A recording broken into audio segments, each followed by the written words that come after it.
Жема.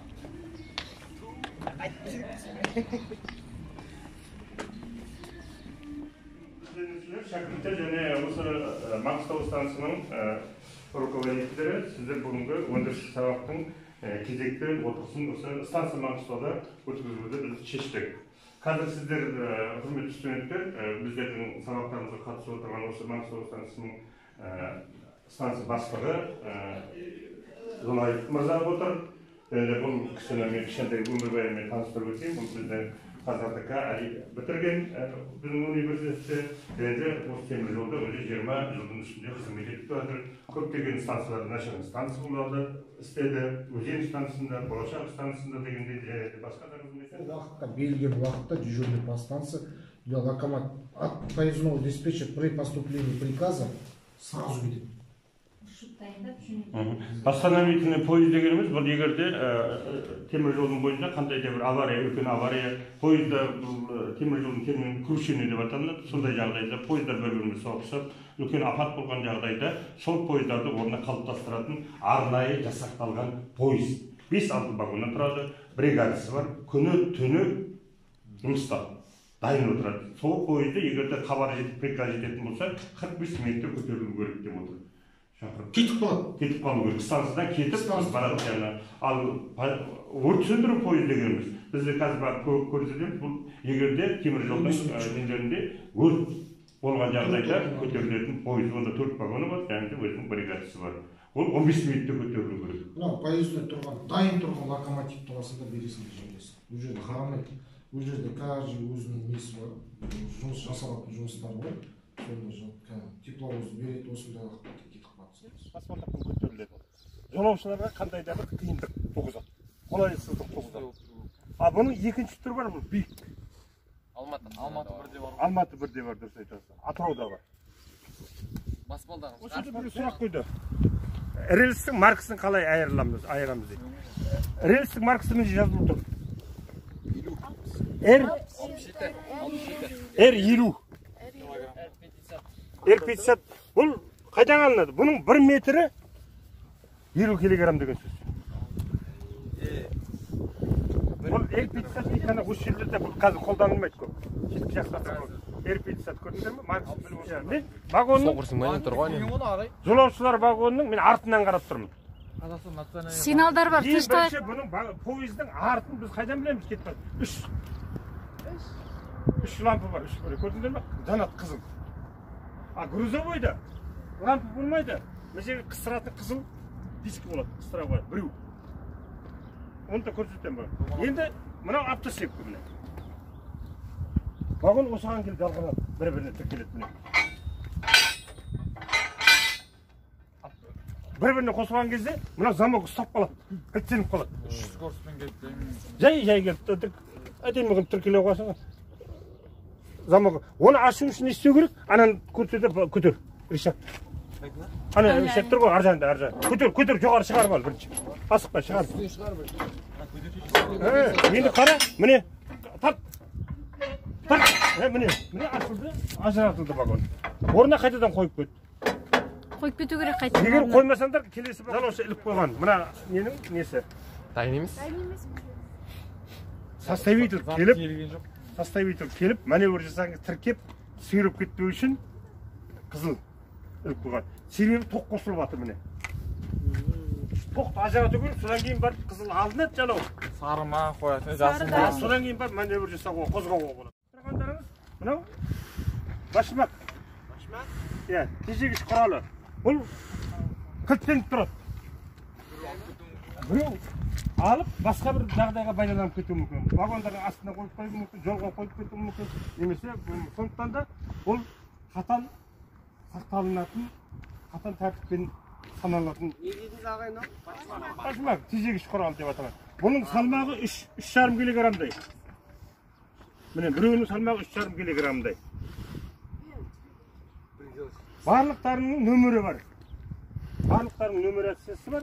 Және ойып жазылған станция Маңғыстаудікі бар. Көрдіңіздер ме? Кілттеніп тұрады.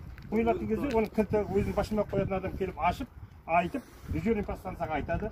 9-ші башмакты 18-ші жолға қойдым десе, дежурный по станция кітабына жазып отырады. 18-ші жолда 9-ші башмак деп. сменің аяғы тапсырады соны бір-біріне. Басымақ жерім тупиктің ақыры. Көрдіңдер ме? Бітті. Соған мынандай қылып белгі қойды. Ана вагон мынаның үстіне шығып кеткен үшін мынаның бір мынандай қылып жағдайға жеткізген, көрдің бе? Сосын көзге түсетін светпен түнде ақ қара. Ары қарай жүруге болмайды деген сөз. Соны осы көріп тұрсыңдар ма? Не стройка дегенде осы сол үшін салынады. Мақсаты да сол. Ары қарай вагон қоюға болмайды, ары қарай итеруге болмайды, запрет өзі. Міне сигналда тұр. Автомобиль сигнал машина айдайтындарын білесіңдер мынандайда. Иә. Ары қарай жүріңіздер. Осы станцияда, мен енді атын айтпай қояйын. Осы станцияда Башмақты оң жағынан қойылған. Құлсарыста сол жағынан қойды. Себебі вокзал сол жағында. Мына жерде нешінші Башмақ қойылған? 31-ші Башмақ. Дұрыс қойылған. Мынау алынбау керек. Сондай тапқанда. Ал егер алынатын болып кетсең, ол дұрыс қойылмаған Башмақ болады. Ұрып салмайды, вагонды қозғайды. Вагонды тепловозбен тұрған кезде Башмақ қойып алады. Ұрып ештеңе салынбайды. Мен мына келатырған вагондарымыз тыңдаңыздар.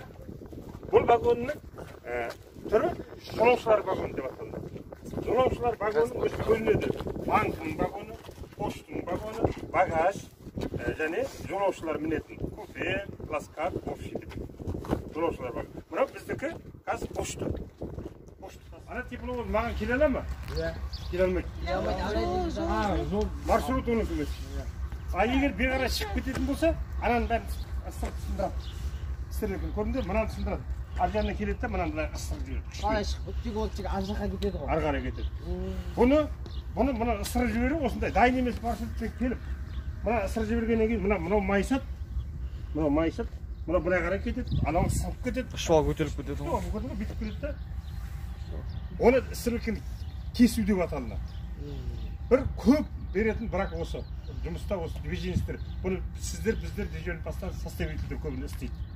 Дайын емес маршрутпен қозғалып кетеміз. Локомотив депода келеміз, бұл тепловоздарға күтім жасалынатын, соларды қояйсын, соларды барып тексеретін, ремонттайтын. Айттық қой тепловозды. Бұл жерде тепловозға қаралып, тек қана тепловоз. Көрдіңдер ме? Енді қараңыздар, мына біздің сол жағымызда құм құйылады тепловозға. Тепловозды сумен, топливі, дизельный топливімен және құммен әр кетердің алдында, сапарға шығардың алдында құйып тұрады. Құм не үшін керек? Құмды қараңыздар міне. Мынау құм.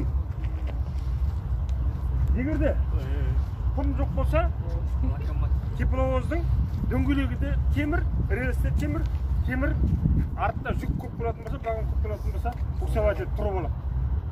Сондықтан да машинист отырып іште құм деген кнопка бар, құм басқан кезде мынаның бойына тұрбамен құм төгіледі.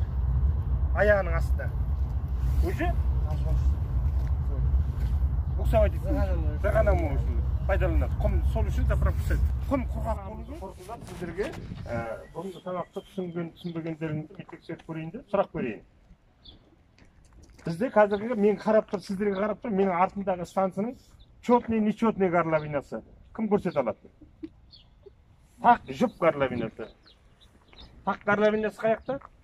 Так горловинасы солтүстікте, жұп горловинасы оңтүстікте. Енді қараңыздар, осыдан тағы бір сұрақ болады. Солтүстікте так горловина болатын болса, ояқтан кірген пойыздардың нөмірі қандай болады? Кететін пойыздардың нөмірі жұп болып кетеді.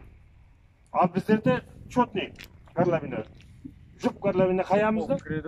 Оңтүстікте жұп болып кіреді, тақ болып кетеді. Бізден кетіп барадыр бар. Көргенде жұп болып кіреді, көрдіңдер ме? Енді қараңыздар. Ол жерде отыратын, біздер басқа жолға қабылдау үшін біздердің барлық жерде істіргішні перевод бар. Бұрмалар бар. Оны нөмірлеуіміз керек. Білу үшін, сол бұрманы білу үшін біз оған нөмір береміз. Бізде тақ горловинаның бұрмалардың барлығы қандай секілді тақ? Ал жұбы? Жұбы.